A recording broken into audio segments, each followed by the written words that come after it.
Hey everybody, welcome back to Visual Novel Book Club. I'm your pal Slow Beef. With me, of course, my good friend Turbo C. Hello.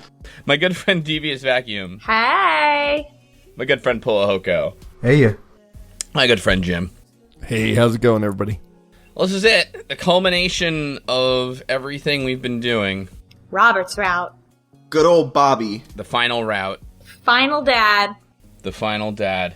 I went really boring with my dad. I want to describe my dad first. Just because it's the letdown dad. My dad is named Daddy Default. The good news is Robert called me Daddy the whole time, which is kind of confusing. Oh boy. The bad news is I was obviously the default dad, so I looked, like the kind of bald guy with the blue, top and the hairy chest and all that. So, hey. Daddy Default sounds like the name of a Let's Player. That's my new name, actually. That's your alt account. Oh, but one thing I can say, by the way, this is totally true. The dad tip you get? When I started this route, mine was, it's rude to ask about mysterious hand tattoos. Yeah, I got that one too. I wonder if it is more likely to show up during Robert's route to, give you a hint. I wasn't on Robert's route, though. I had just started the game, new game. Oh. Yeah, that's right. You don't choose who it is in the beginning. I got different ones this time, too. Or at least ones I never noticed before. Maybe, we had a theory for reasons we'll probably get into that the game updated, but I'll take a look in a moment or two. But I'm just uploading my screenshots for this episode. What about your dads, folks? I made me. I don't know if that's problematic, but I made a dad that looks like me, and I think it does just look like me. It's hard to read it as not looking like me, and I named myself D-Vac from LP, and I had the Maple Bay shirt because I, D-Vac, am a tourist in Maple Bay. Now I've played through all the routes. I've gotten to know the lovely little town of Maple Bay, so I was wearing my souvenir shirt. I wish I could buy that shirt, honestly. It's a good shirt. It was a fun game. Yep. Yeah, and just building off D-Vax, I just made me, but with the mustache. So my dad's name was not Jim, Mr. Mustache. So that's who I was. I was me before it was cool. Yeah. Well, you're the dad on the podcast, so you immediately had the right to do it. We had to work our way up to it. Yeah, we're like honorary dads. To be fair, I'm still in I guess you can't call it easy mode. It's it's like pain in the ass mode. It's like a bunch of little stupid problems, but there's 1,000 of them. It's but anyway, we can get there later. What other dads did we have on this route? So for me, I felt like I had to plan for what I wanted my final dad to be, but when I got to the creator, I just drew a blank. So instead, I was just do whatever character comes to mind. And so I was trying to do Josuke from JoJo's, but it just sort of didn't work, and I made just a random punk person, and so I named him Kaneki from the Grease thing. I don't think Kaneki has a last name, so I named his last name as Rizzo. It's good. I definitely, now that you say that, I definitely understand where that was coming from. I like that person's whole look, though, anyway. I wanted to make it more extra, though, and I couldn't. There are the limitations of this character creator. Maybe in the wardrobe DLC. Extra's good, right? Extra means over the top. Yeah. So it can be good or bad. I learned a new one this week from Twitter. Which was, they can get it. Uh-huh. I think it means, you're thirsty for someone or whatever, or, or they're hot. They can get it. It's when you want to suck. Yeah. That you would have sex with them is what Yes, they can get it. But it is you. Yeah. I love, openly, being uncool now. It's great. You just, there's so much fucking less pressure. That's part of the dad process, as we've learned from this game. Mm-hmm. Indeed. Yeah, fuck it. Whatever. Who am I impressing? Exactly. Like that tweet of that guy keep calling his kids game Minecraft. Oh, yeah, and or computer Legos. Oh, yeah. Oh, yeah. Of, me when I was 5. Why does my dad not know what anything's called? God, this is so frustrating. Me with a 5-year-old. Hey, what about your computer Legos? That was very good. I can definitely tell that's already starting to feel appealing to me, to call things the wrong thing on purpose. Yeah.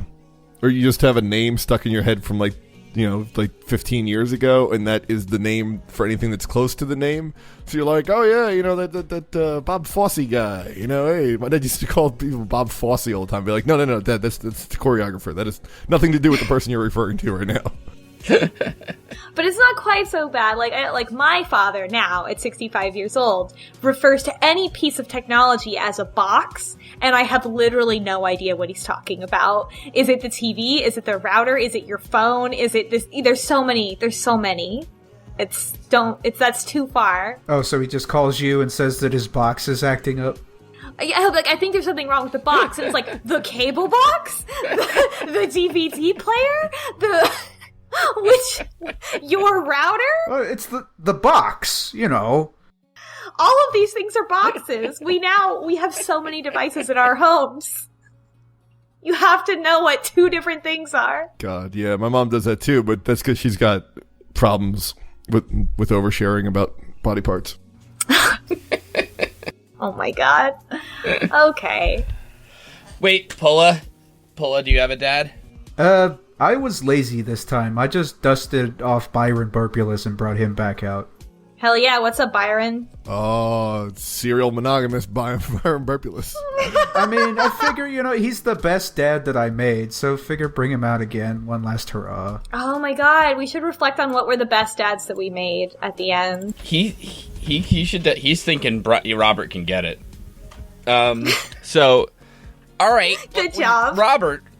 Robert, thank you. Robert starts out a little differently than the other routes, right? Because you can meet him before any of the dates or before Dad Book or anything. When you, in fact, want to go watch the game when Amanda goes out, you go to the bar. And we've been over this, so I won't go through the whole thing, obviously, but you meet Mary, you don't drink with her. You meet Robert, you do drink with him, have some shots, and if you want to be on his route, you drink with him, you do the shots, you're talking about the game, everything. And then he goes, you walk back to the same cul-de-sac because you happen to live in the same place. You want to come back to my place, but you say no if you want to S-rank Robert. Robert can't get it just yet. So, I don't know if that was a proper use of the slang, but I'm just trying to make it my own there. And that's actually how this starts, more or less. It is weird, too, because it's not a very in-depth conversation. It's just kind of, you don't really talk too much. You just, you say a couple things he likes, and then he's just like, hey, I'm taking off. You want to come with me? And then he's like, hey, I don't kiss and tell. We're going to do this or what? Yeah. It's very, there's you have no connection to Robert at this point other than the fact that he's the mysterious guy who looks hot. Right. I don't know, to be totally honest, I don't know for sure if sleeping with Robert precludes you from going on Robert's route and even, getting a good ending with Robert. I just know I've heard that it at least blocks you from the S rank. From the beginning, the first time we meet him, just Robert, and I think it's because of the way this game is and how it's written, Robert just immediately sets off my shit posting senses. I'm because he does lie to you, in a funny way. And, right. But even from the very first time you meet him, it's this guy right here. It's either you really like that kind of thing or you really don't, I feel like. I feel like I used to like doing that to some extent when I was younger. To some extent? No, hold on a second, dude. You used to do that a lot. All right, yeah. Everything about Robert reminds me of a friend of mine from college. Everything that we do in this reminds me of, experiences that I had in college. Jim and I... yeah, I know what story's coming next. Jim and I had this mutual friend, and the first time I met her, we were all talking, a group of us, and that day I was at a vendor, and I got a parking ticket, and the vendor paid it.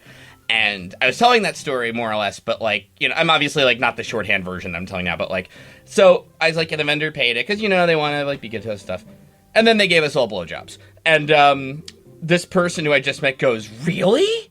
And I'm like, "Oh my god, she bought that! I have to go with it now." I was doing it as a one-time little stupid joke, But now I'm they tried to, we had to explain, you don't do that, that's not right. But they were very, so. And then I did admit to her. Then at one point I'm like, no, I just made that up. Like that didn't happen. But it's like you cast a line that you're just for fun, and it's like, oh, I caught a big one here. I gotta go with it. You know. I think that was the original definition of the word trolling. Yep. Where it was meant to be like so absurd that it's The time that there was, we were all hanging out in a friend's living room, and we had she had a wool blanket on and it was red, and she's like, oh, like how do they get it red? Like where do these colors come from? And Sylvie's like, oh, they get the sheep when they're on their period. And she's like, really? She's no. Like, yeah, it's what?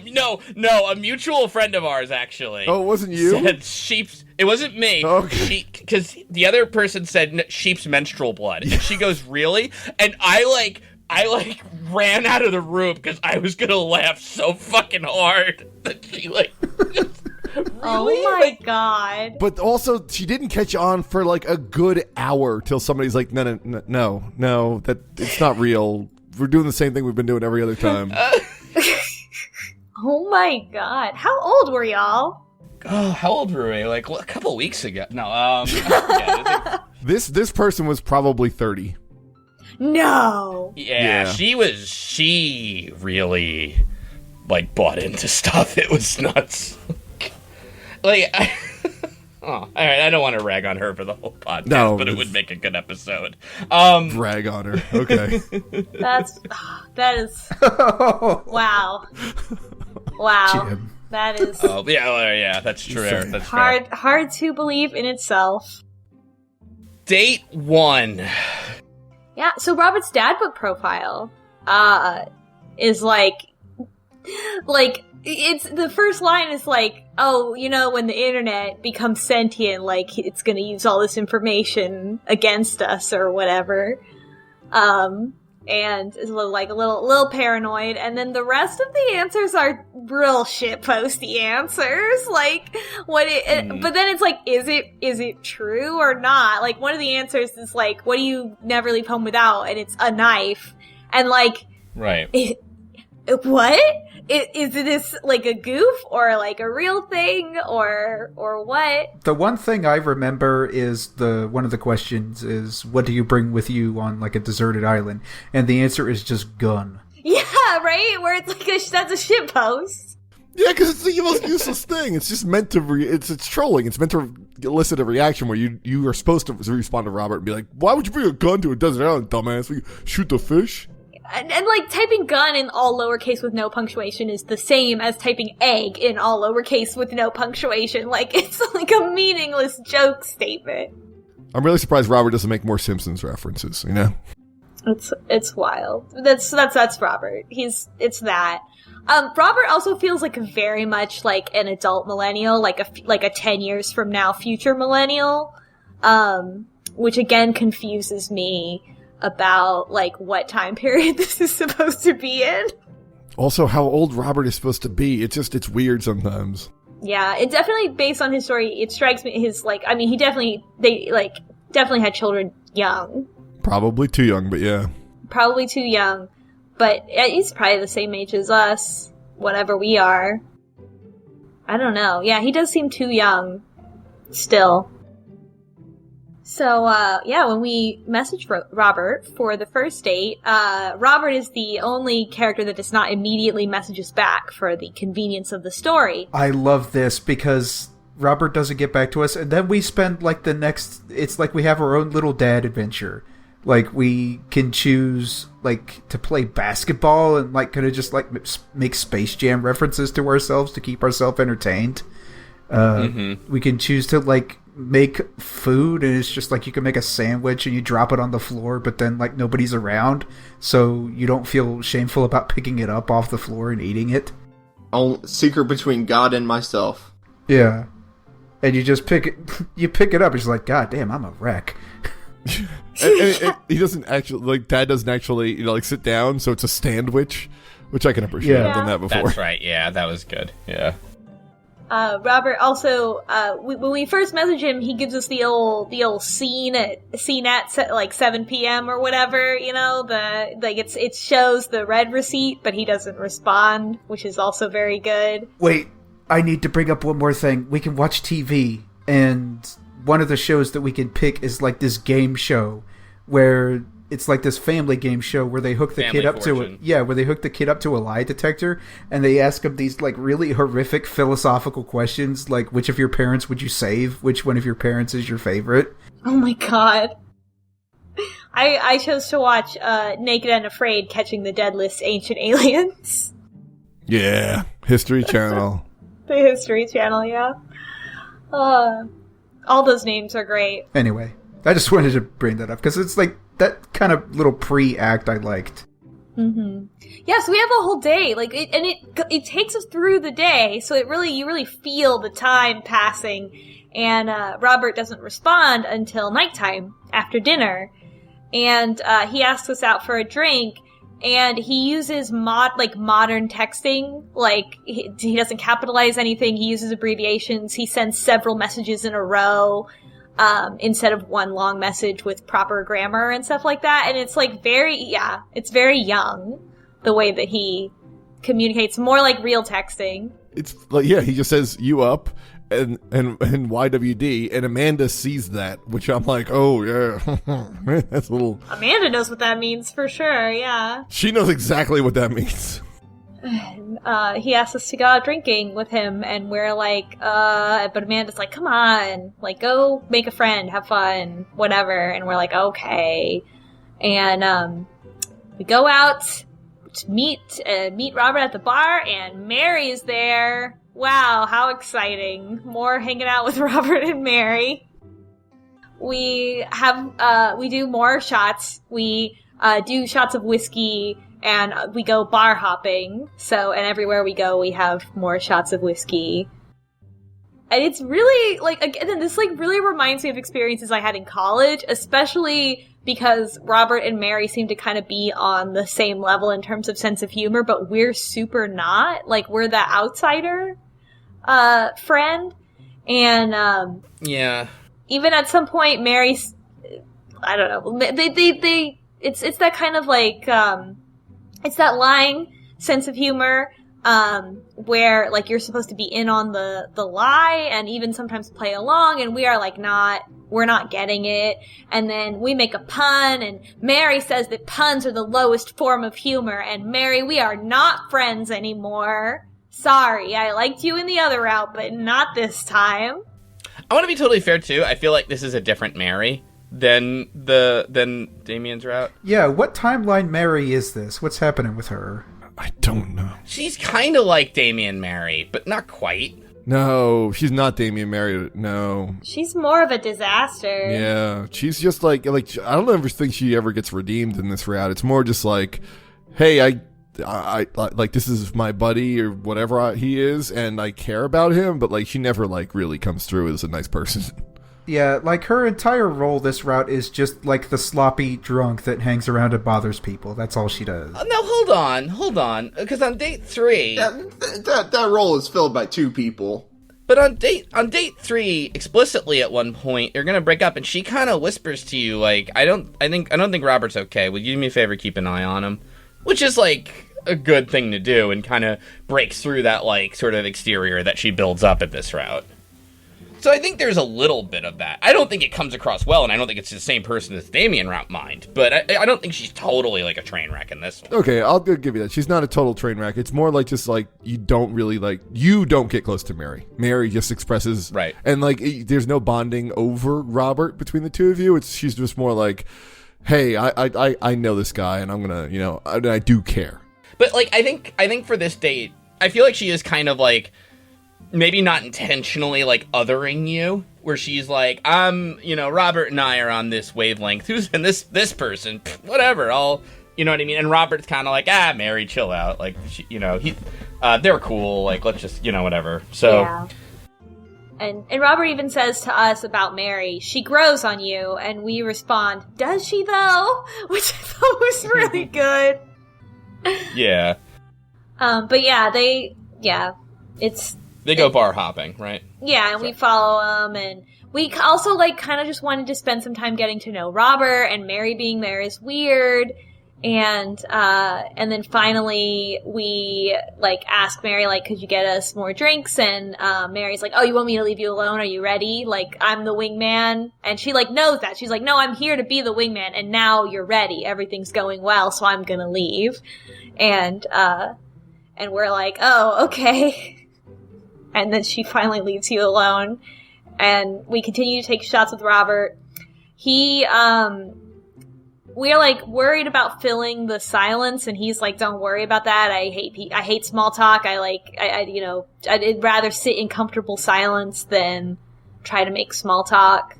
Yeah. So we do that, so we don't talk to him. This is a lot. Again, this reminds me a lot. Robert reminds me a lot of a specific guy that I knew in college. That he was just like this, and, like, the fact that this is being applied to, like, a dude in probably his late 40s or early 50s is weird. Well, I mean, it could be some dude who gets his aesthetic all from, like, Pulp Fiction. I mean, this is basically just a reference to, like, old movies a lot. Like, he's just trying to be that cool guy. Yeah. And like, I guess he pulls it off, because he certainly seems that way to our dad, but, I don't know if it actually is. The one thing that is pretty funny, though, is as you're sort of at this point when you're cracking jokes with Robert, like, you actually start to banter with him, and you say that I used to get wild back in the day, and he asks if you still do, and the options to respond are you know it, which is the correct option. Then it's like there's still so much wild left in me, which is not the correct option, and then just in all caps, I have a child I need to care for. Yeah, and all of the responses are like that, yeah. Which immediately reminded me of, you are hiding a child. So now in my head, Robert is Drake. God. Oh, that's so funny. It's true. And it keeps coming up with stuff like that of, like, I really, like, my daughter's very important to me and I need to go home to take care of her, and stuff like that as your... Which is always the wrong answer. Responses. It's always the wrong answer. But also, like, Amanda is 18. She doesn't care about, like, she's fine. It's okay. No, she's actually approving of this very clearly. Yeah, she wants us to be cooler. So then we leave the bar, we leave Mary. So every time Mary, like, goes away from us, she is hitting on some guy at the bar in an inappropriate way. And that too is, like, really, like, that like, rubbed me the wrong way. About, like, Mary, how every guy that Mary flirts with is, like, afraid of her a little bit. Like, that kind of bothered me. To include in the game. That felt weird.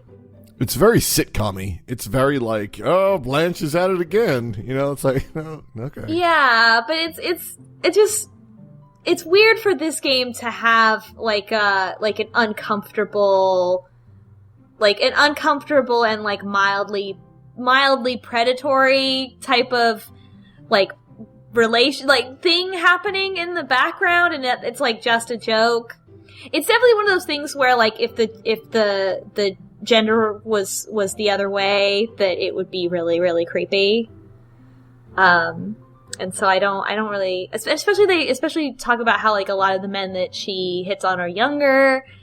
I don't know. The whole thing just is, like, a little, like, that's the joke, but it feels a little icky. The whole thing is just played off like a joke, like, to the point where she's up on the bar, singing happy birthday to somebody. And I agree, it just kind of, they keep hammering on that, and the joke never really lands. And the joke is, like, that it's sad and uncomfortable, right? Like, not that there's no one's in any danger, but it's, like, it's sad and uncomfortable the same way, like, DJ Spin Master Quinn is always really sad and uncomfortable. I thought she just took enjoyment out of, like, making men feel awkward. Yeah, and they say that too about her, that she just likes torturing men. And I thought it was funny when she was saying happy birthday, Mr. President. Yeah, and can you actually sleep with Mary in the first scene? No, you can't. Yeah, so there's no option for it. So the only person we know she slept with is Robert, who she hangs out with a ton. So we don't actually know what she does, but yeah. She didn't sleep with Robert. Joseph slept with Robert. Oh, then no. Then we don't know anybody. Yeah. Well, she's just a disaster. Yeah. We don't actually know if she's actually cheating, yeah. We know Joseph has slept with Mary. Yes. Well, yeah, that one. At least 4 times. Well, at least 3 times. 3. Yeah, but yeah, no, I think a lot of Mary's character in relation to Joseph is just, like, giving off the appearance that she is like that, but not necessarily ever actually being, ever actually acting on it, right? Like, she's just being destructive. I feel like in this route, I'm not really sure if they wanted you to like Mary. I mean, again, I think that thing at the end is supposed to kind of, ground her a bit and be like, no, she is a good friend. But, I don't know if I'm supposed to be kind of haha, those guys, they're getting so awkward, or do that, collar pull, Mary, where are you going with this kind of thing? I don't know. I think that in this route, Mary is just kind of there to complement Robert's nature, whereas in the other one, she is actively an obstacle for you and Joseph. I wonder, too, you know what? Does Robert... I mean, let's... Nothing to do with, Mary per se, but, you couldn't do this because you could potentially date another dad while you're on Robert's route, but would it make more sense if Robert had any other friend? Is it just that they default to Mary because she's one of the few characters you cannot date? Oh my god, what if Spin Master Quinn was Robert's best friend? What if... And all Robert did was fuck with him all the time. Yeah, but you see what I'm getting at? Is it that they needed a friend, so Robert's doing this sort of weird, pseudo not a date where he's bringing along a wingman or what have you, and, and it's it just kind of defaults to Mary because of who they've drawn already, and, he wouldn't be caught dead with Quinn, that kind of thing. Yeah, I certainly think it's possible. I also think they're trying to play off the whole, you should be not sure of what's going on, because I think it's very difficult to read Robert and to know what he's feeling. I think Mary plays into that, and I think that's what they're kind of going for. But also, yeah, I mean, there are no other characters in this. They don't have the dads interact. They do a really good job of writing a character that is difficult to read. I feel like in a lot of media, I will, they'll say that a character is hard to read, but it's more this other character has a hard time reading this character, but it's not actually that hard. And this was, actually, the things he said and the things he did, it was hard to understand. And, and it was very clearly, intentional, and I thought that was really good writing to make him actually hard to read. I also like how they wrote his mania, because, you can very obviously tell he's going over the top, and there's a reason for that, and it's not very often where you see people, where you see it in media that mania is depicted correctly, in that, someone can be too excited or too happy, too over the top, too extra. Mm-hmm. Yep. So going on with the date, so we continue, we go to the liquor store next, and Robert buys bottles of White Zinfandel for us, and we sit on the curb in front of the liquor store and throw rocks. Or he starts throwing rocks at cars, or not at cars, at stop sign. Which at this point I was like, is this Night in the Woods? Are we on a date with Greg? Are we gonna go do crimes? Just doing crimes, yep. We throw a rock at the stop sign and we damage a car window instead, so we bounce out of there. And then at this point we've been drinking for a while, so and it's late at night, so we're really hungry. Robert takes us to some hole-in-the-wall pizza place within walking distance, and he asks us if we like pineapple pizza. And we say yes, because he also likes pineapple pizza. But what do we think? Most of the correct answers for this date is just going along with whatever Robert wants. Yeah. But not too much. Because there's sometimes, usually it's are you wild? And the correct answer is I'm wild. But there's some other answer that's kind of hell yes, I'm full of wild, sir. Yeah. It's like a try hard. Yeah, too much enthusiasm, yeah. Yeah, there's like a try hard answer kind of you have to watch out for. Yeah. But yeah, I do agree with you that most of this route is like, Robert, you've awakened something in me, and I want to explore that. Well, I mean, that's how he made me feel. There was also one option that's like, for the love of God, Robert, I have a child. Yeah. That's this next part where we see there's like an open door and that's unlocked and it's dark in there, and Robert's like, oh man, come with me. And we're afraid a little bit, but we go in, and it's the movie theater. We've snuck into the movie through the exit, I assume. And so we're in a movie theater, and we sneak into the movie and go sit in the very back row of the movie theater, and heckle it because we're drunk. And it's a romantic comedy, and Hugo's son Ernest is there with his friends. And in a really bizarre reversal of roles, he's mad at us for ruining the movie. And we're like, this movie's bad. And he's like, it's a beautiful love story, actually. It was so much. And we're like, hey, I know you. You're Ernest Hemingway. And he's so embarrassed that he, like, sits back down. It's wild. I do like it's the kind of like punk teenager trying to have a good movie theater experience and having it ruined by us punk upstart adults drunk out of our gourds sneaking into the movie theater. And then we get through the movie, and Robert has kind of been like, he kind of like drops some hints about movies but this is really the first one that's like really big, I think, where he stops us and makes us sit through the credits, and he's like, a lot of people worked on this movie, and we're gonna sit here and we're gonna see all of them. And it's like not clear. It's like, oh, is he just joking, or like is he doing a bit or not? But it kind of struck me, like, this was the first signifier to me. I was like, oh, like, Robert must be in the film industry, or like he used to be, or something, from the way that he talks about movies, or in the entertainment business of some kind. Yeah. Yeah, they don't really go too much farther with that, I don't think. No, I think he's a producer, but we never actually get any confirmation about it. Yeah. Yeah, well, he is a film buff. That's probably all we know about him. Yeah. I figured it was going to be kind of like Hugo with wrestling. Like, that would be, like, kind of his thing, but, and, like, you know, beneath the badass exterior, but they take it in a different direction. Mm-hmm. So after the movie, after we sit through the credits, we walk out, and Ernest and his friends are there, and they confront us in the alley for ruining the movie. And Ernest, like, kicks us. Throws rocks at our knees. In the knee. In our bad knee. Yeah.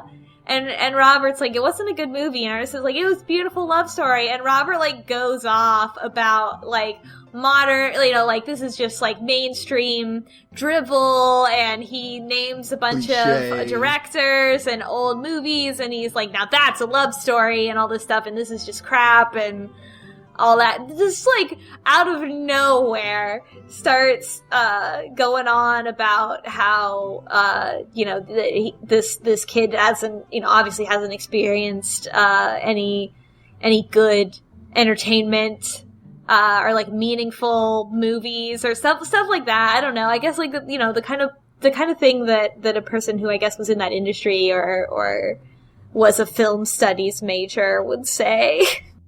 Yeah, it's definitely like Robert watches a lot of TMC. Like he loves old movies. Turner Movie Channel.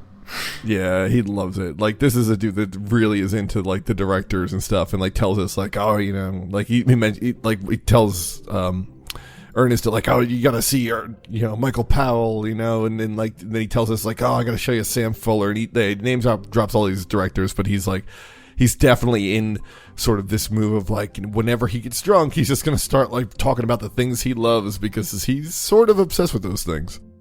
And Ernest, yeah, so then Ernest is still mad. Ernest is mad and runs at us, and, you know, he's like 13 or whatever. So we're like, hey, ow. But Robert gets between us and Ernest and is like, all right, you wanna go, kid? And he like takes a boxing stance and starts reciting the Queensbury rules for a street fight or something like that. And he just keeps saying rules until Ernest is too intimidated and all the kids leave. He also tries to rag in his friends into it, like saying, okay, well, if you're not into it, you gotta have a second in your duel. Yeah. Yeah. And his friends are like, no, that movie sucked. Yeah. Yeah. Yeah, and they leave. And it was really good. I thought it was a funny way of handling it. And we're still not sure if it's a bit, but I feel like that particular thing was obviously a bit because this was a child, and he was like, of course I wasn't gonna actually hurt that child. Yeah, and he mentions it. He's like, I mean, the Marquis of Queensbury rules are real things, but he's like, I just kept making up rules till he got bored. Yeah. And he has a good line. Like, I feel like this is a good, like, summary of Robert's, a lot of Robert's character, where he says, see, you don't even have to know the rules, you just make them up. Which is I think, a good summary of how Robert is as a person. Totally. That's date 1. Yeah, so at this point, I was like, man, which of these things that we just did are things that Robert actually likes? Or like, is he going through a moment right now where, like, has he always been like this? Like, it's still very ambiguous, and it seems like, maybe he might not normally be like all the things he does on that date. It's not clear. It's not clear if he's normally like this, or, and what parts of him are how he normally is. Like, being excited about film and bullshitting everyone all the time are definitely Robert, but, like, is he always, like, wandering around doing whatever? Like, this, getting drunk every night, just, like, wandering around? It seems like the main thing about Robert is that he just does literally whatever he feels like doing, as soon as he feels like doing it. Yeah. And he's also self-destructive, and you don't know if he's taking you on a ride, like, along with him on that, where it doesn't actually matter to him. Yeah, I guess the self-destructiveness is why it reminds me so much of college. Yeah. So day 2, we've been trying to get a hold of Robert for a while, but he's not answering. It's been like 3 days, and we're like, well, I guess I'll give it one last shot, and then I'm kind of done. And while we're waiting for him to respond, we make a pie for Amanda. And it sounds like we don't know what the fuck we're doing, but it actually turns out fine. What did you add to your cherry? Almond extract. Yeah, me too. Salt. More cherries. I want to tell you why salt, because I don't know shit about baking, and I thought that would be like the fake like the real answer, but it's made to look like a trick. Because, like, you'd think, well, of course more cherries. Or, okay, failing more cherries, of course almond butter, but never salt. And it would be like some baking thing. Like, no, salt enhances the flavor. And I know, and I was, like, thinking of it in my head. Like, I don't think that's true. But it worked. Amanda loved it. Yeah, I think there's a wrong answer, yeah. Yeah, almond extract. And then we add, like, too much. And, like, I really hate the taste of almond extract. Like, that flavor is, like, so gross to me. I love almonds. I hate almond extract, so I was like, oh no, this is gonna be a gross pie, but it was fine. She loved it. Yeah, I really do actually like, too, these, like, sort of intermission type of things that happen on Robert's route that are not to do with him. Even if it's just fleshing out his route, like, I just really like it. I think it's really well done. I think they could totally have, like, you only casually date the dads, but mostly your route is focused on Amanda route, and that would be awesome. Like, I'd buy that DLC tomorrow. Totally, yeah. Oh, yeah, with more days of just you and Amanda between the dates. Yeah. Like, you never actually settle on a dad, but you just focus your life. It'd be like, yeah, I just want to be closer to Amanda before she leaves. It would be called the Amanda, and then in all caps, you do not date her DLC. Exactly. Aw, just more time with our wonderful daughter. But no, yeah, I like that. It's the only route, really, where you get, like, the extra Amanda treatment. Yep. And once again, Robert texts us right after we go to sleep. I think we just lie down to go to sleep, and he texts us. And he texts us like, hey, Hey. Yeah, and we get like our dad literally has to get out of bed to go see what the sound is coming from his computer, which is a thing like you totally identify with. Of what the fuck? Who's sending me these messages right now? Yeah, I've lived that. Yeah, Yes. Absolutely. Hey, you know what's awesome, by the way, is that, again, I named my character Daddy Default, so what he's saying to me is, hey, Daddy, hey, Daddy, hey, I'm outside. So, I like that. But, yeah, so Robert's here, and he's like, come hang out, like, now, let's go. And it's, like, one of those, like, well, okay, let's do it kind of things, you know, we get dressed. We're not wearing pants.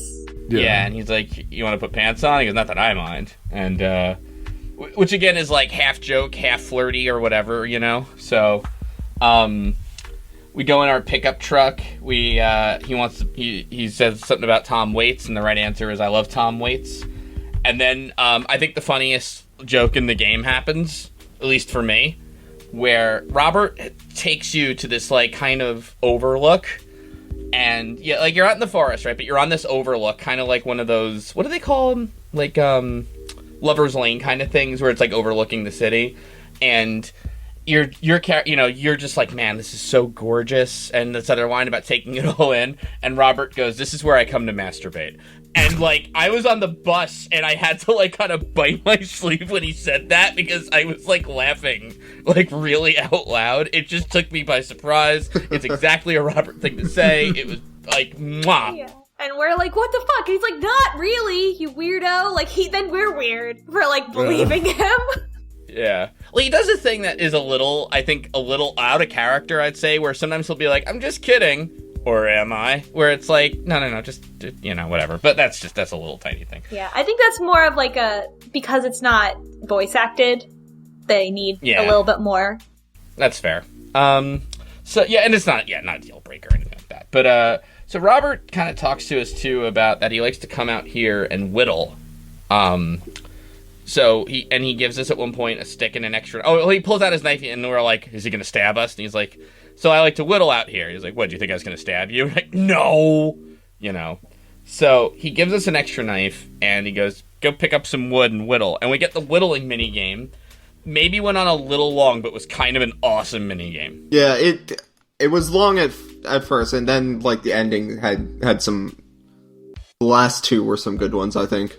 Yeah. So you're given. What happens is you're given like a big block, more or less, and you have the knife, and then you can drag the object around to kind of rotate it, or move the knife up and down to carve it, and it sort of just kind of like magically carves out into something. But like the things you carve are great, because first thing you take is you take the stick and you make like a sharp stick out of it. And Robert's like, "What'd you got?" Your answers can be like sharp stick, pencil, what, you know.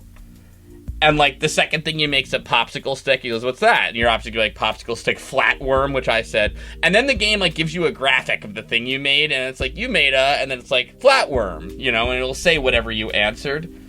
And, like, one of them's, like, a toothpick, so, like, I answered, like, a thing to make myself look tough, and the game was like, you made tough guy accessory. Yeah, it's cute. That was great, because my character did have a tough guy accessory. One of them is, like, you made Robert uncomfortable. I don't remember which answer that was. That was really good. Oh, I think it was, like, a... Chicken nugget. A chicken nugget. Yeah, chicken nugget. Yeah, I made a chicken nugget. He's like, oh yeah, don't eat that. Like, they start getting into these weird abstract shapes, and it's just, oh, it's Louisiana. It's a chicken nugget. It's a Ouija board thing. Why does he think we're gonna eat it? Who knows? When I got that one, I said, it's you, Robert. And he goes, yeah, I see the likeness. Yeah, he liked that. The game goes, you made Robert, I guess. Oh no, and the best is like at one point you clearly carve a bird, and I answered swan, and the game goes, oh, it's the meanest of all birds, the swan. Yeah, the meanest bird. That's what I picked too. You make a bird, so I like when you do the chicken nugget, because I said, like, I was gonna call it an egg, because as soon as I carved it out, I'm like, oh yeah, egg. Just gonna say it's an egg, because that's what it is. But that wasn't an option, so one of the options was, I don't know, and the game's like, yes, you made something abstract or something. I forget it. They did something pretty good there. It was, you made personal whittling progress. Yes. And then when did the bird, the last option is a new friend. So it shows you this spinning picture of a whittled out wooden bird, and it says you made a new friend. Aww. And then you make a horse. It's a good horse. And if you pick Sir Horsington the Brave as what it is, then it says you made a wonderful gift for Amanda. Or you can be dumb like me and call it a big old dog. It was good. They're all good. I called it Spirit of the Mustang, and Robert said, that's very poetic, and he liked that. It's good. It's fun. There's also like a fast forward icon in the top right, and I imagine that you can probably quit the whittling minigame whenever you want. So there was that for the golfing minigame too in Brian's route, and that didn't do anything. I think that's just sort of always there. Oh, okay. There's like another game it's not there for, and I think it's just kind of inconsistent. But no, for golfing it didn't skip, but I don't know what it does here exactly. It did play the noise like you were skipping through golf, but it didn't do anything. Also, before we play the mini game, Robert has the line, "I'm so many levels of irony deep that I've forgotten what humor is," which was also an extremely Robert thing to say. And again, the relatable millennial. Yeah, big mood right there. So I don't know what year it is. Yeah, that's a big mood if I ever saw one. Slow Beef, that means that you relate to something. You know, it's fun. Wait, big mood means that? Yeah. Yeah. Essentially, yeah. Yes. Yeah, it's just what you're experiencing in this moment and that you totally relate to. Or were you doing a Robert kidding thing there? No, I thought it was... No, I thought it was what Jim said, like, where you see something and you're like, that's totally what I'm feeling right now. Like, big mood right here. Yeah. Which is relating to it. I thought you just said it means when you relate to something. That's what relating to something means. Well, it's what your mood is at the moment that you relate to, yes. Oh, when you relate to something. Okay, got it. No, I'm not big mood with my uncle. Right. What? I don't know, send me a picture of your uncle. I might be like, oh yeah, big mood right now. And your uncle's wearing a shirt that says recording VNBC. So I'm just sitting here, recording VNBC, which I do. Big mood doesn't necessarily mean that you relate to it in that moment. More that you can relate to it. Like you've felt that way before. I think I think I do have a handle on big mood, to be honest. Because big mood and same are different. Yeah. Now we're going beyond me. All right. So anyway, we're really getting the hang of this whittling thing, and we cut our thumb and start bleeding. There's a lot of injuries in this game. That's dad life. Big mood. A lot of bleeding. There you go. Same. Well, I like that we're too afraid to say anything, so we're just sitting there with like our thumb bleeding out, and the text option is just like, That is me though. This game really is like a first-person escort mission, because with the amount of times that you can die, really, your dad's just a fucking idiot. It's like a first-person escort mission, and your escort is yourself. Yeah. Yeah, we're escorting this dad. Same. We, as Blick Winkel, are escorting this dad. Every game should have referenced Blick Winkel. I'm never gonna forget Blick Winkel. Like, I can't. You can't. Blick Winkel might be the Dover ghost. Well, because you'd have to forget yourself, because aren't we all? I mean, we're all a little bit Blick Winkel. No, I'm not Blick Winkel. Yeah, you are. I should have named my dad Blick Winkel. Folks playing at home. Oh, god damn it. Oh, really? On the last episode we realized this? When's the next time we're going to play a game where we get to name ourselves? Oh, that's an Ever 17 thing, and here I am like, what the fuck is Blick Winkel? What episode was I super drunk for? You don't remember now, but like later when you have to go back in time, you'll remember. Yeah, you'll remember. Yeah. Just wait till we're all waving to you from a boat. You'll remember it 7 years from now. Or 17, whatever. 7, yeah. Oh my god. When we get back to 2017, then you can remember it too. God. I hope we get to go back to 2017, honestly, y'all. The way things is going. Oh my god. That's what it was in the first... Oh, I never realized. Son of a bitch. So. Time for the Dover Ghost. Yeah. Yeah, Robert tells us this big long story about the Dover ghost, and it's a real ghost that he ran into with his pit bull Betsy, and Betsy was barking, and they heard a howl off into the distance, and I felt like this was kind of a hint at the Cut Joseph side story, but I mean, I guess we won't say, actually. I mean, that's just, like, a little feeling I had, but, And Joseph does reference the Dover ghost in the cut ending. Yeah. Ah. Oh, alright. No, there you have it. So, but apparently, basically, we're kind of like, yeah, right, Robert, but then, like, we turn around and, like, because we hear something howling in the forest, and then we turn out and he's, like, he's gone white, and he's like, what do you say we get the hell out of here? And we're like, yeah, that's a good idea. So they, like, we drive away with Robert in the pickup truck, and we're both scared about the ghost and stuff. And you know, it's I don't know if I'm missing any other major beats from date 2, but I really like this date. Like, it was just kind of like cool in general. Well, like, on the way back, hold on, there's a very important We start talking beat. about deep stuff. On the way back, we're like both scared, and Robert finally tells us some real shit about his regrets as a father. And my apologies. yeah, and he goes like, do you ever like think like, oh, I should have done stuff better, like all this stuff? And we're like, of course I do. And he's like, we have such a good relationship with your daughter, and we're like, well, it's not perfect. Like, it's hard, and I wish there are things I could go back and change. And we talk about, just like in Brian's route, we talk about not wanting to become like our father, who was very emotionally distant and not overall, like, it seems like not a very good parent. And I'm really fascinated by the fact that our character actually has this backstory in these 2 routes. Like, I wish that was more represented in other routes.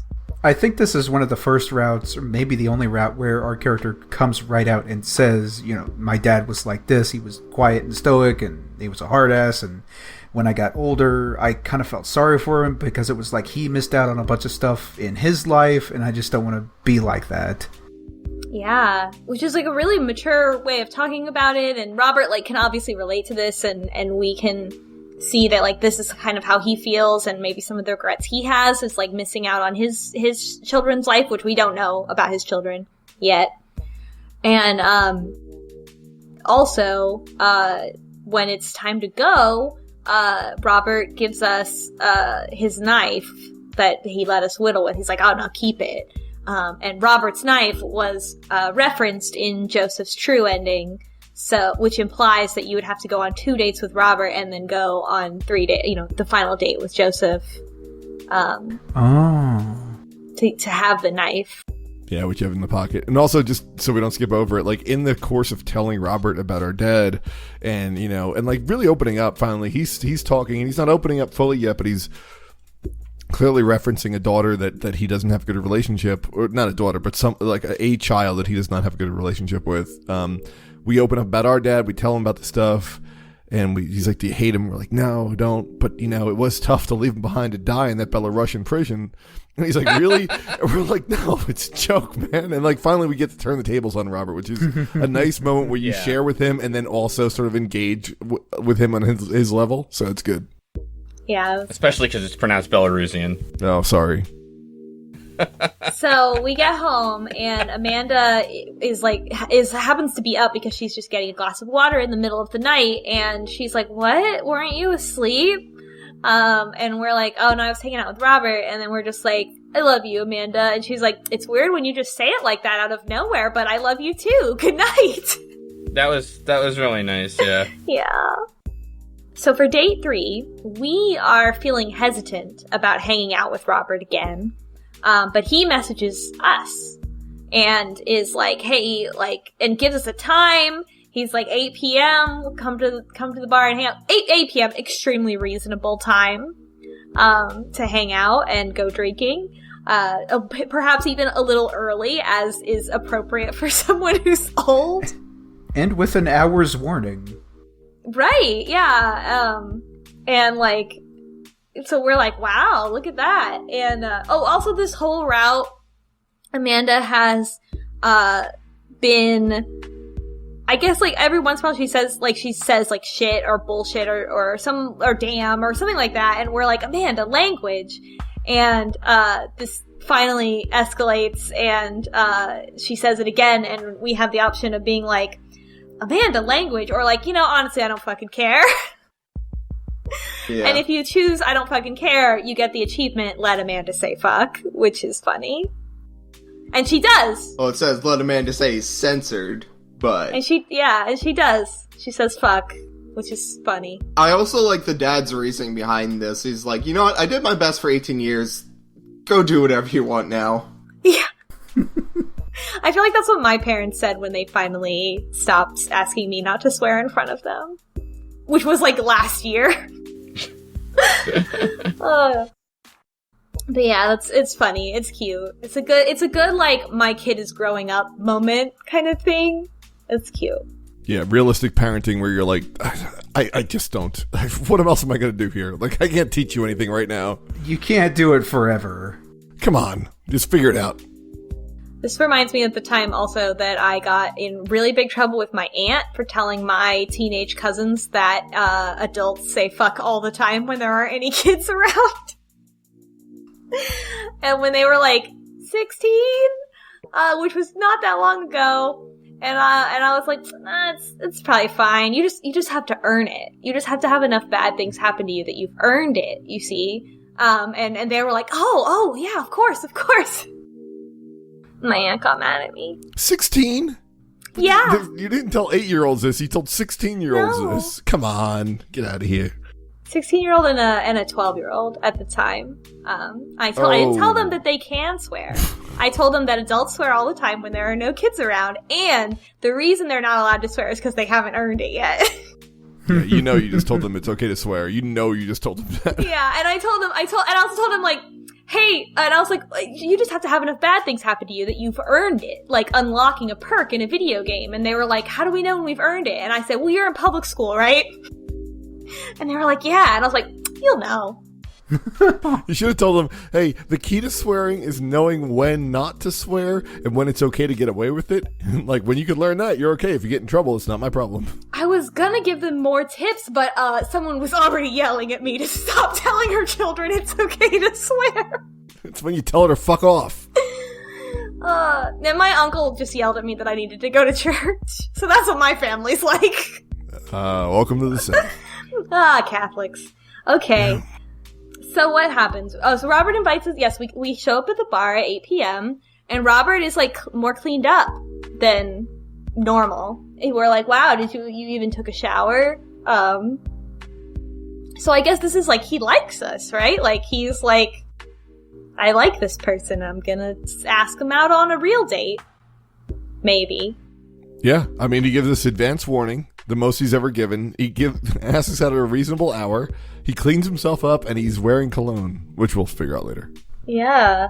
So, what else? Robert, like, starts real talking with us after a bit, and, and Mary's there.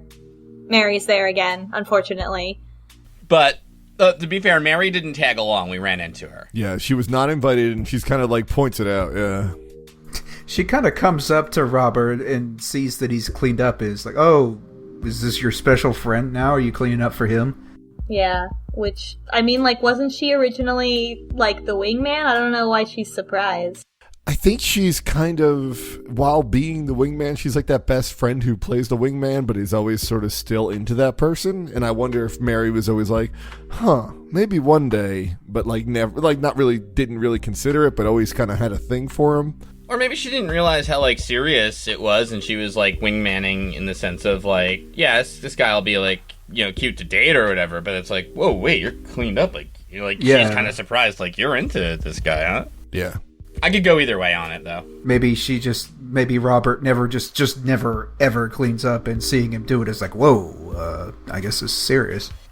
Whoa, this guy, huh? I think she also realizes, like, Robert's not really in a place where he should probably be dating or in a relationship, so this is maybe not great.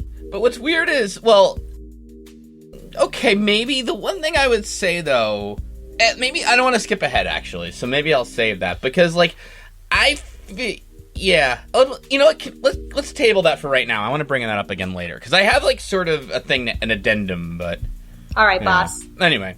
So Robert then tells a story. He starts talking about his own dad and how his dad died, and we're like, that's a bit. You're doing a bit. And Mary's like, oh my gosh, I can't believe. Oh, he calls him Pappy too. And Mary's like, I can't believe you would joke about that. Robert never jokes about his Pappy. And we're like, what? And we believe him. And then he's lying after all. God damn it. So we're right back to where we started. Well, not quite, because it is kind of a callback to what we did to him at the end of the last date. Yeah. But Mary backing him up. Yeah, that's true. I mean, like, they are ganging up on us, but, like, the fact that, he immediately reverses the thing where, like, we told that, like, our dad lives in, I don't know, Fort Lauderdale or something, and, is with our mom, and he's like, oh, no, he lives in Acapulco. I can't say it right now. Acapulco. Yeah. Yeah, with his mistress, and, like, they screw into the sunrise or something, that kind of thing, so, yeah. This whole route is like a fool me once, fool me twice kind of thing. But what kind of shit comeback is that? Because, like, ours is like, I can't believe I left my father to die in a Belarusian jail. And it's like, what? It's like, no, of course I'm kidding. Because that's, like, outlandish and weird. But, like, Robert's like, I found out my dad has 2 months to live. Cirrhosis of the liver. It's like, holy shit, man. Nah, I'm just fucking with you. Like, what? Fuck you. That is believable. Like, that's, and it's really grave. Like, what's the matter with you? I'm not, like... I know they were playing it for a joke, and it's like just like a whatever thing, but it's like, Robert, come on, you're better than this, buddy. But is he, though? I mean, this is kind of the Robert we've grown to get to know. It's like, yeah, this is his version of jokes. We would have expected him to kind of like improve. Like there's like it kind of like, oh, he's progressing backwards, right? Like we're backwards now. Like we thought we made some progress, and then it kind of feels like we slide backwards. Yeah. Because Mary's here. Yeah, I mean, that could be it, yeah. Plus, also, like, that is a common theme among an affliction that Robert may have. Right. So we are gonna go get drunk and get pizza with Mary, I guess, but then we walk outside, and there's a walking ghost tour walking around Maple Bay, and this is so good. I love this. Leading the ghost tour is Tour Master Quinn. Who else could it be? Who else? Of course. And Robert's like, oh, I always wanted to do one of these. Because of course he does. Like, of course. And so we sneak into the ghost tour, and we pretend to be paranormal investigation experts, and we make up names for ourselves. And Robert's like, actually, and he is like getting the crowd going, telling the real story that they don't want you to know. And our character really wants this cool ghost shirt that you get at the end of the tour. So now we are in it for the long haul. We are on the ghost tour because we have to make it to the end so we can get the shirt. And Tour Master Quinn is like, I don't remember you guys being in this group. And Mary is also there, and she's like, oh no, they've been here the whole time. I've been, and we're like, thank you, woman I don't know. Also, and I don't want to be pedantic about this, but I have to be. One of the questions is like when the options are when you're responding to Robert is what's your fake name? And you're like, choose the 80s reference, and you say Dr. Loomis. And that is from Halloween from 1978. So screw you, Dream Daddy. Get your references right. I am curious because like you could pick a decade. I'm kind of curious what each of them were. Oh yeah, dang, we should have tried those. I feel like 90s has to be a Ghostbusters reference, because we make a Ghostbusters reference later. But there was no Ghostbusters in the 90s. Well, if the 80s was the 70s, then the 90s could be Ghostbusters. Oh yeah, there we go.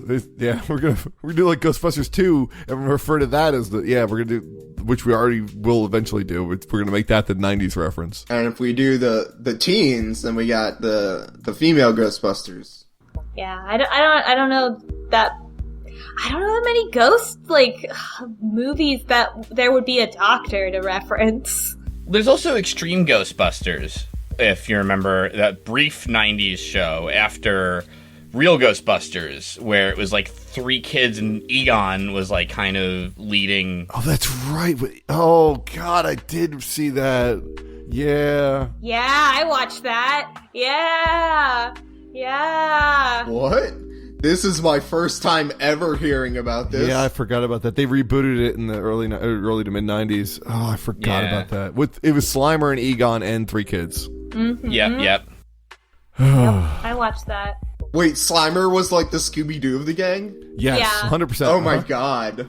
That was true also in the real Ghostbusters, which was just a cartoon adaptation of it, which they had to name because there was another cartoon called Ghostbusters. Yeah. Which, like, they obviously resurrected because of the movie. It was nothing, yeah. It was like Rankin Bass. It was like really like weird and kind of like over, like it was just odd for the time period too. Yeah, and there was like these 2 guys who were kind of like Ghostbusters that you'd think of, a female reporter who hung along with them, and a gorilla that worked with them, and they'd catch ghosts. What the fuck? Wasn't it all live action too? No, it was a cartoon. Yeah. And like I remember when I was a kid, I was on some line at Dunkin' Donuts, and there was a younger kid talking to his mom. And he was like, well, the real Ghostbusters are the fake Ghostbusters, because the other Ghostbusters go, let's go Ghostbusters. And I wanted to be like, kid, you have no idea what you're talking about. The real Ghostbusters are based on the movie The Ghostbusters, which are the real Ghostbusters. I don't know what this other crap is, but in reality, the other Ghostbusters came first, so that kid was kind of right. I digress. He was always like that, folks. Yeah.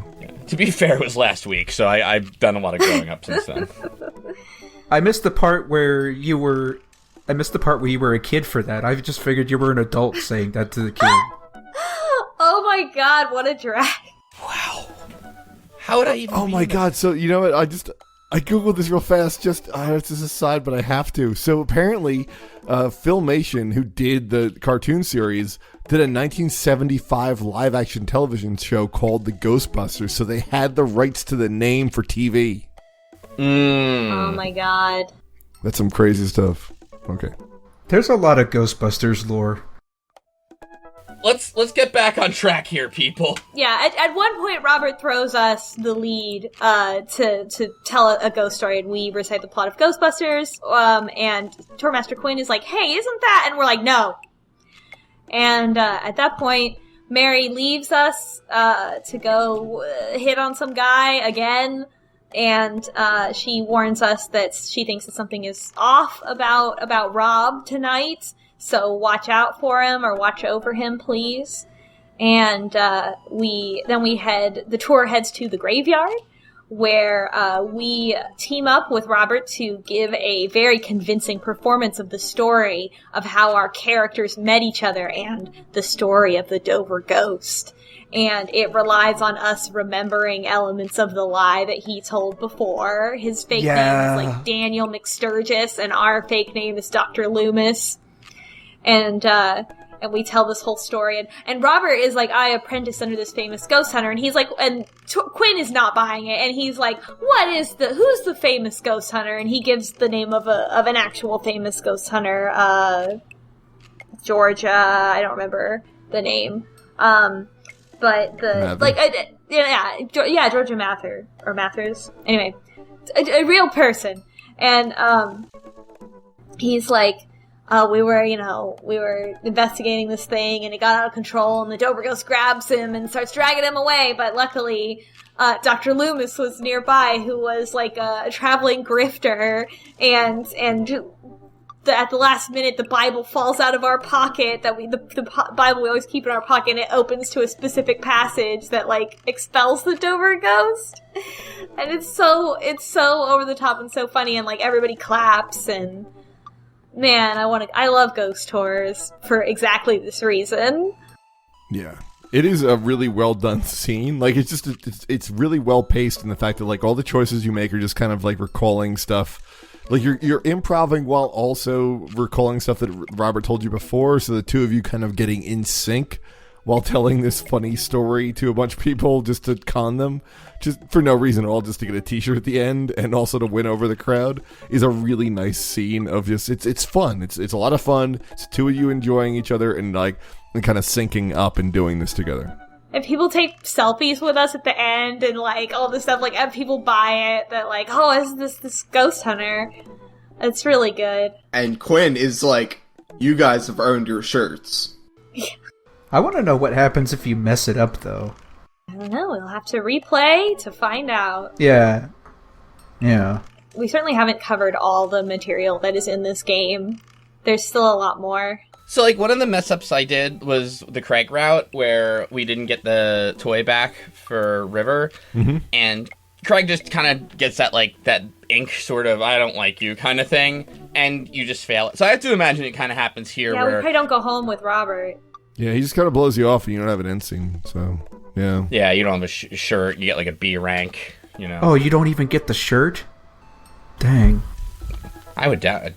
Because after this, then we go home with Robert and to his house, which is really nice. And it's like, oh, Robert's rich. And there's like, there's vinyl records framed on the wall. There's like a big screen TV and modern furniture. Like, at this point I was, oh, like, yeah, he's like a producer, like a film producer of some kind. It seems like based on his home. And the Boston Terrier that we met previously in Damien's route is also there, and that's Betsy. And he's like, yeah, I just keep The true Betsy. Yeah, I just keep a picture of a pit bull or whatever it was in my wallet in case I need it for comedy. Just so good. God. I'm always, like, the whole Robert route is, like, being constantly back and forth on this guy. Yeah. And being like, oh, that's really self-destructive, but also, this is really fucking funny. Like, just constantly.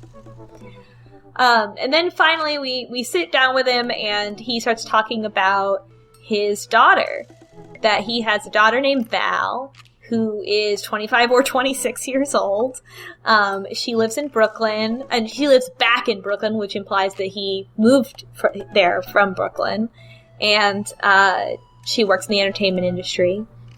And we're like, oh, that's, thank you for telling me about that. And it seems like we're gonna have a moment, and then he just, like, takes a shot and starts macking on us. But we stop him because something is not right. And, we push the issue, that something is not right, and he's like, God, so the order of events are, Robert is emotionally vulnerable, Robert gets drunker and starts to, like, want to hook up with us, we start making out and shit, and then we're like, stop, it's not right, and then he's like, I'm not a good person. And I'm just like, oh, is this really what we're doing?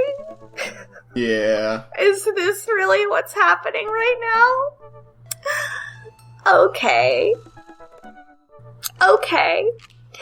And he says, well, Val is visiting tomorrow.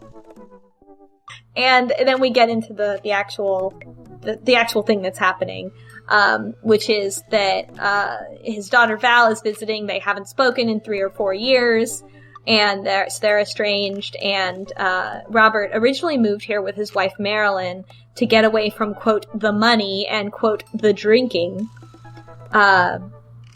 And she died in a car accident.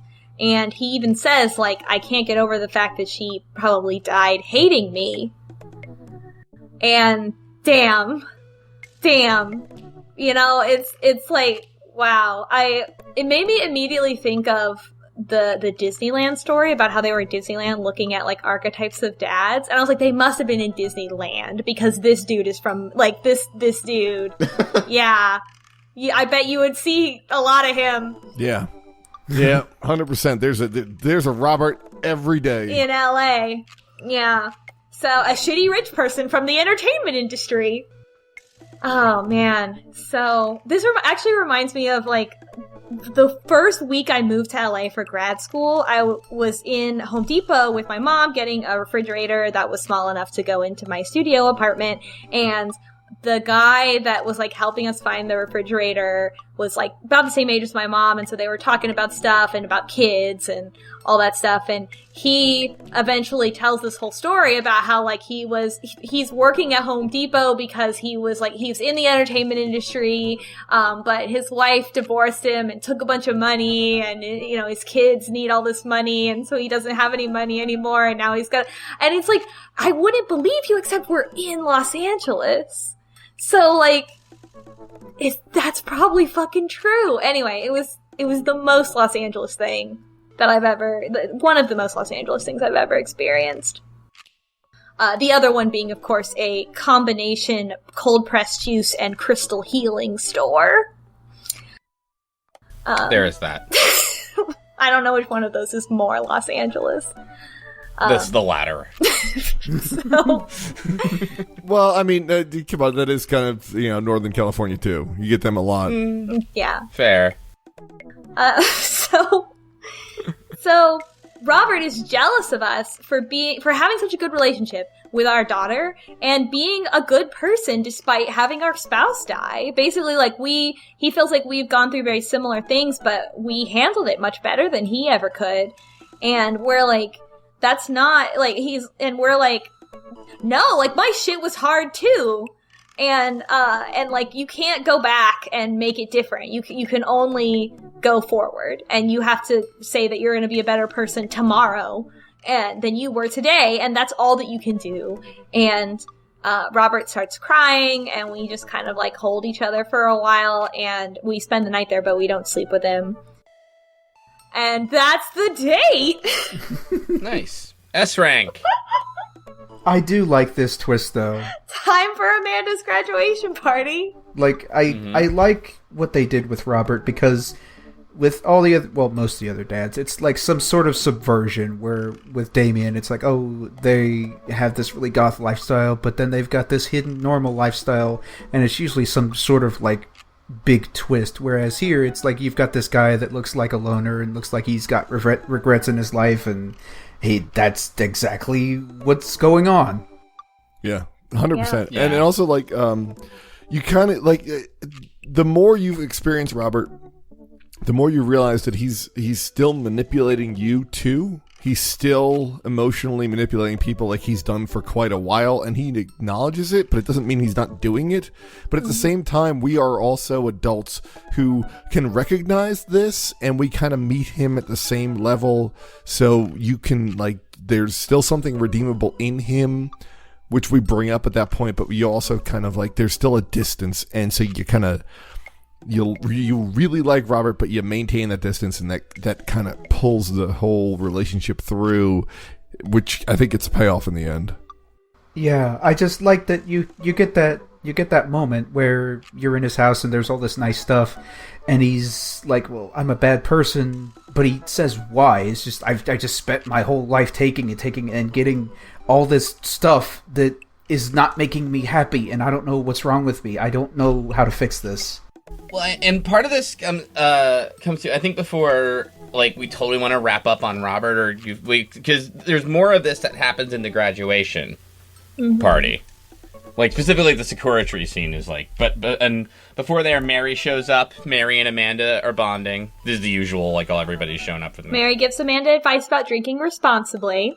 That's right. Mm-hmm. And then a mysterious woman appears, and in my notes I wrote, "Damn, who dis bitch?" But I spelled everything wrong because that's how gay I was while I was writing it. Mm-hmm. Yes. That it's Val, y'all, Val. Mm. Yeah. Mm-hmm. Wow. Yep. Wow, Val. Yeah. Wow. Fishnets too, I gotta say.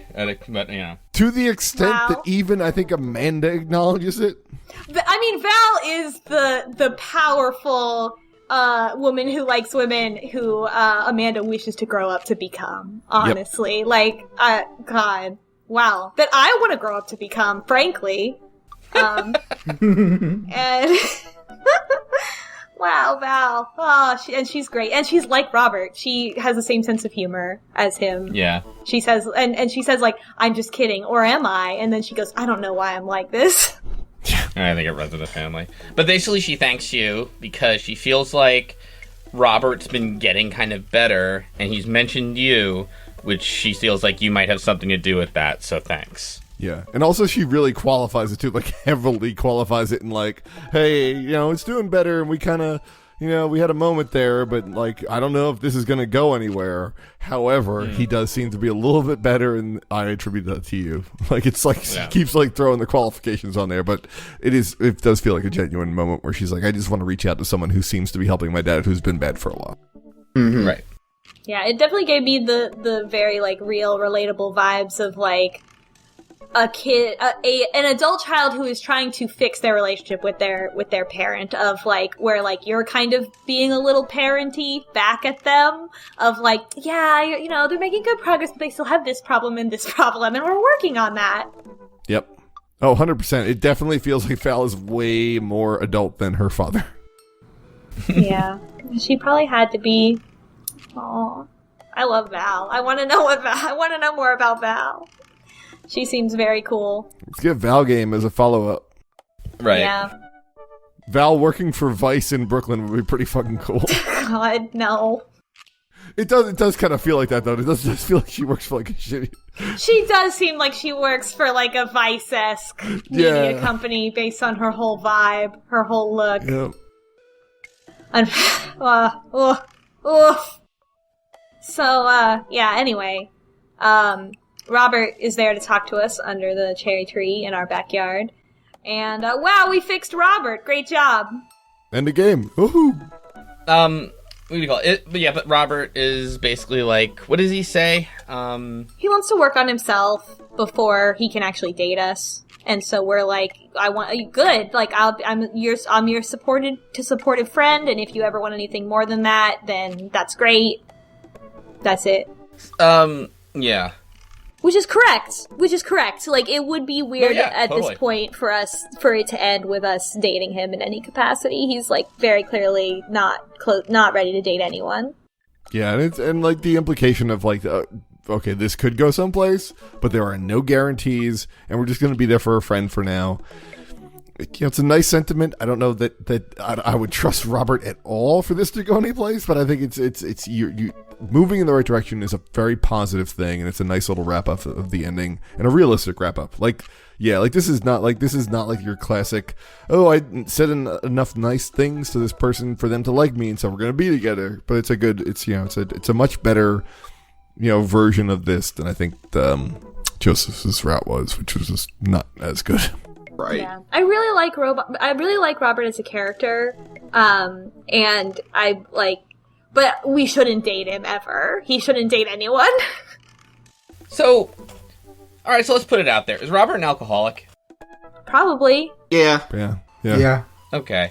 So the thing I wanted to mention before is I now feel a little weird with Mary, but I guess I can't blame her per se thinking about it more, because she's like, once you think things are getting serious with you, she's like, whoa, wait a sec, Robert's got a problem here. I don't know, you know what I mean? Like, she's now, like, kind of aware of this, but that's like, so, wait, are you, like, is Mary, like, an enabler? Well, Mary herself is implied to be an alcoholic. So, I don't know. It's complicated. Yeah, I think they're Right. just commiserating. So not so much an enabler as much as she is also in the exact same situation, and she realizes when he is getting worse and maybe more self-destructive than just his bad drinking habits, but like maybe his emotional state is far worse than just that stuff. And I think maybe she can, like, as another fellow person who's engaged in that kind of thing, she can recognize what's going on. Fair. Yeah. Also, we don't really acknowledge it in this scene, in this run through, but he is definitely drunk driving at multiple points. Yeah. Because like when he picks us up in his truck, he is the messages he is sending seems like he's been drinking, and then he definitely does drink while we're out with the ghost, and I guess it sobers up a little bit, but he is drinking up, like, we ride back after he's been drinking like straight whiskey for a while. And I thought actually when his wife died, I thought that it might have been implied that it was because he was drunk driving. Oof. The only reason I would be kind of skeptical of that is because he mentions that he hasn't talked to the daughter in 3-4 years, and I feel like if my alcoholic father killed my mother in a drunk driving accident, Yeah. that's a big bridge. Yeah, you don't nope. I took it more as the implication is that I took more of the implication as like that both him and his wife were alcoholics, that they were both neglectful parents. 100% honesty, I actually took away that it wasn't necessarily anything to do with that, and that the plot point they were trying to get across is that she died before he could resolve things or redeem himself to her, or what, you know what I mean, like that. Like, I don't necessarily. Yeah. Yeah, I think it definitely comes across more like he meant to do better and was trying to improve, but had actually never had that moment with his wife, and that's when she died. I mean, I could buy into that theory, but that's kind of how I read it. Or the D-Vax theory, I meant. Yeah, I also am like kind of weirded out where it's like, all right, so Robert is gonna try to like, sober up and all that, and then his like ending character portrait when you S-rank everything, he's got a big bottle of whiskey there, which is like, huh? Like, yeah, it feels like more lighthearted than the writing actually is. I think the general idea, I mean, what I took from it is he drinks because he has this kind of self-loathing issue where he thinks that he's just broken and he's not happy. But I think that if he gets better, he would probably still want to drink socially and mess around and stuff, but it wouldn't be that thing where he's just, turning to the bottle to just forget about how much he hates himself. It's a tricky topic, right? Because, you don't have to be like Ben Sanderson in Leaving Las Vegas, like, level of alcoholism. Like, you can be functional or, like, whatever. And it could even be that he's not, but he's using drinking as, like, a self-medicating thing. But, like, that's, like, a thing with addiction where, it fucks with your brain. And, like, once you've opened Pandora's box, like, that's kind of it. You know what I mean? Like, this game definitely doesn't, like, it's otherwise, like, too cutesy to, like, really engage with the reality of addiction. Yeah, absolutely. Yeah, exactly. Like, it's pretty obvious, like, Robert and Mary, for that matter, although I will say Robert especially, because we pointed this out at, like, the barbecue and everything, and I don't know if it's just part of his character arc, but he's got whiskey with him at, like, a barbecue in the day, and he's, like, messaging us at, like, kind of, like, really, like, off hours, like, hey, let's just go, like, he's, like, acting like a drunk, like, the clues are kind of there, but, again, it's, like, because, again, like, this game is not really gonna go all the way there, it's just kind of tough. And also, like Turbo brought up before, there could be an element of mental health stuff in here where, like, maybe, like, he self-medicates with this, but also he's acting, like, super manic at sometimes, and it's tough to kind of separate that because we don't go too in-depth with that. Like, this is not a game where they're going to go in-depth about what's going on with Robert. What are his list of problems? What are they attributed to? It's kind of like we only get the surface version of this stuff. Yeah, and I guess in that case, too, the game handles it as appropriately as it can. Because it's also a little fucked up, too, if you say, like, hey, somebody is, like, an alcoholic or drug addict, but if you date them and you say just the right things, you'll get them out of that. You know what I mean? Which I don't think they meant to imply or anything like that, Yeah. Hey, if you just do more shots with this guy, he'll love you. You have got to get this ruse on the ghost tour just right to save this person's life. Yeah. That's actually on the show Intervention. That's where they got it from now. One thing about this route, both Robert's route and Brian's route both have stories about our character's father and how we don't want to end up becoming our shitty father. And I feel like that's really powerful, and I'm really sad that it's only in these two routes. Yeah. See, that's what we need, the downloadable content with Amanda, because we could totally address our dad issues. Or like the Dream Daddy prequel, where we play our own father dating other dads. And then, much like Snake Eater, there's some reason our son has to hate us so that we can actually be the best dad. And then our son will get the title Big Daddy. Oh my god. And then that leads into BioShock. No. It leads into Death Stranding. Oh my god. We just figured it out. Oh my god, Dream Daddy 2, Death Stranding. I bet Robert would love Death Stranding. I can already see those dripping letters. Dream Daddy. Oh my god. Oh, I wish I were any good at Photoshop. But oh gosh. Okay, good night, folks. Yeah. Just missing from the E3 demo. Is there anything else that we wanna say? Like, do we want to talk about the game as a whole, or have we kind of already covered that enough? Final thoughts? Yeah, I don't think we need like a wrap-up episode, but this is overall, it's a real sweet game. Yeah, it deals with a lot of things that are just really relatable. depending on where you are in life. I think so. Yeah, I really enjoyed it. Again, like I've said in every episode, I love how it feels so much like a game written specifically for like the Let's Play community, in that its values of what is attractive is generally like being really interested in having really specific interests and sharing them with other people, which is what Let's Play is, and it makes me very happy in my heart that those values are represented in a game about dating. Yeah. There's that, and it's also just funny. Like, I don't think there have been any routes that weren't funny in some way. It's really well written. Yeah, it definitely not written by parents, but like good stuff. Just things like Craig jogging with River and the thing. That's ridiculous. No, I'm joking, kind of. It's fun. But I think it definitely It's fun and light. had Yeah, I think like if you listen across this whole podcast, like it definitely had a couple of misses here and there, but all in all, I think it's a good package. Yeah, I would recommend this game to someone else. I might give them a little bit of a warning if they want to like look up Joseph's ending, but I would probably recommend this. If you've listened to this whole podcast and still want to play Dream Daddy, I mean, yeah, there's a lot we didn't cover. There's a lot of like jokes here and there.